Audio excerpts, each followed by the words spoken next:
Assalamualaikum warahmatullahi wabarakatuh. Halo everyone, perkenalkan nama saya Musadul Hafiz. Saya Nabila Sabila. Saya Rizkyana Syahla. Kami dari kelompok 7. Di sini kami akan menjelaskan tentang agensi problem dan sebagainya. Lalu materi ini juga penting untuk kita pahami. Nah, di sini kami akan mencoba berdiskusi tentang hal tersebut yang dimulai dari Niskina. Menurut aku, agensi problem itu muncul karena pemilik perusahaannya yang sama, manajemen kadang maunya beda. Jadi, kita bisa bikin masalah kalau gak diawasi dengan baik.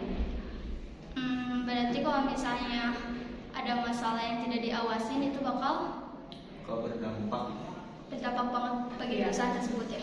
pasti. Oke, yang kedua yaitu voluntary disclosure, yaitu kayak mengungkapkan informasi sebuah perusahaan secara sukarela di luar perusahaan tersebut, yaitu yang diwajibkan bagi perusahaan tersebut. Nah, ini tuh manfaatnya tuh bagi perusahaan tuh bisa dapat meningkatkan transformasi bagi perusahaan tersebut, lalu mendapatkan kepercayaan bagi investor. Tentunya investor akan lebih percaya pada perusahaan kita, dan tentunya mengurangi asimetri informasi yang beredaran di luar sana. Contohnya yaitu seperti perusahaan yang menerbitkan laporan berkelanjutan meskipun tidak diwajibkan oleh regulasi.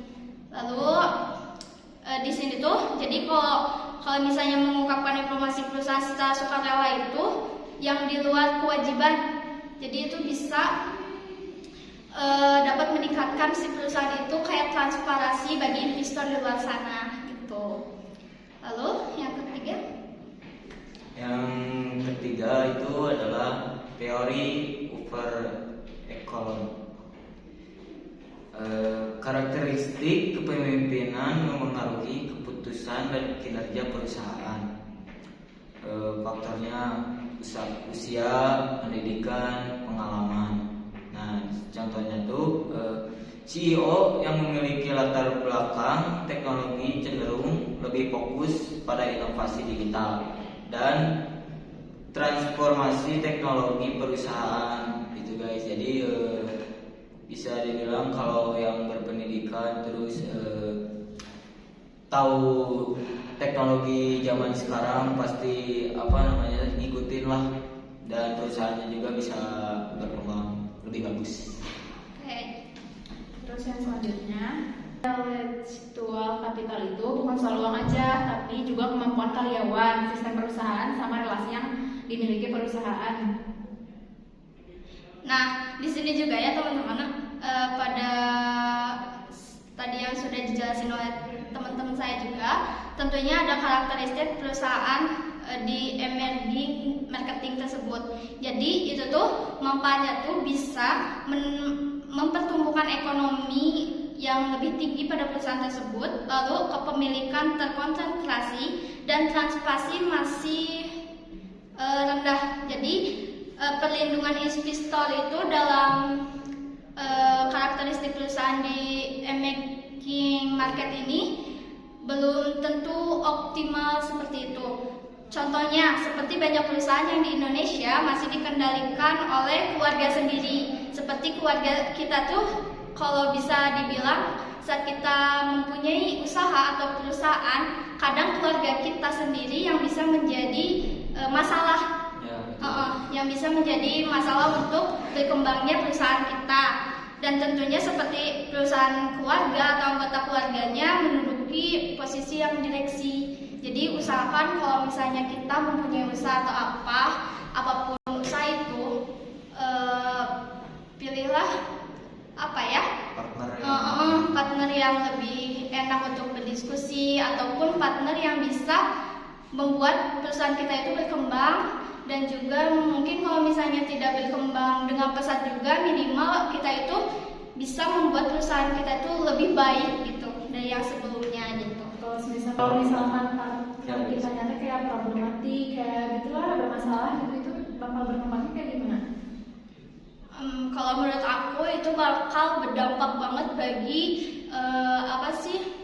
mungkin dari kenaikannya perusahaan. Mungkin perusahaan itu tidak akan berkembang, tetapi di situ tuh akan ada problem-problem yang tidak akan bisa terselesaikan oleh kita sendiri yang membangun perusahaan dan partner kita. Mungkin kalau misalnya dibilang etika atau SOP-nya pun tidak diterapkan bagi perusahaan tersebut gitu. Jadi kalau misalnya kita mempunyai pekerja ataupun pemimpin yang sangat problematik, bukan sangat ya, kalau misal pemimpin tersebut tidak bisa memimpin ataupun tidak bisa menjadi contoh ataupun jadi apapun itu tidak akan membuat perusahaan tersebut akan berkembang gitu. Jadi ya harus pilih-pilih. Berdampak banget ya. Jadi kalau misalkan emang mau nginin perusahaan emang harus benar-benar yang emang partnernya sejalan sama kita. Nah gitu ya. gitu. Ya gitu. Terus lanjut ke yang ini, yang berenang. Berenang. Ya. Nah guys, selanjutnya tuh ada dominasi, conference, governance, atau bisa dibilang GCG di Indonesia ini. Nah, prinsip GCG itu satu, transparansi, yang kedua akuntabilitas, yang ketiga responsibilitas, yang keempat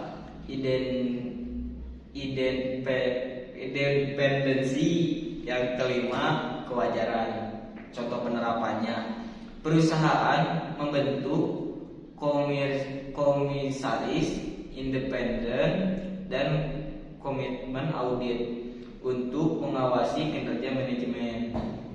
Tujuannya meningkatkan kepercayaan investor dan kinerja perusahaan. Nah, jadi GCG itu kayak gimana ya? Kalau mau usahanya mau pesat, mau berkembang, mau maju, nah menurut saya itu harus menerapkan GCG itu. Tapi mungkin dari berbagai UKM mungkin ya itu akan terasa sulit gak sih? Ya kalau buat UMKM menengah ke bawah itu emang agak sulit. Tapi kalau udah menengah ke atas mau lebih serius lagi, lebih mau berkembang lagi, kita tuh harus menerapkan GCG ini. Oke, yang terakhir itu kesimpulannya, agensi problem kesimpulannya dapat merugikan perusahaan jika tidak diawasi dengan baik. Lalu voluntary disclosure membantu meningkatkan transparansi perusahaan. Lalu selanjutnya itu ada karakteristik pemimpin, yaitu mempengaruhi arah dan strategi perusahaan. Dan intelektual kapital menjadi sumber keunggulan kompetitif perusahaan. Yang perusahaan di. Ya. Nah, selanjutnya ada perusahaan di emerging market, memiliki peluang pertumbuhan yang besar tetapi menghadapi tantangan tata kelola. Corporate governance yang baik dapat meningkatkan nilai perusahaan dan kepercayaan investor. Sekian dari kelompok kami.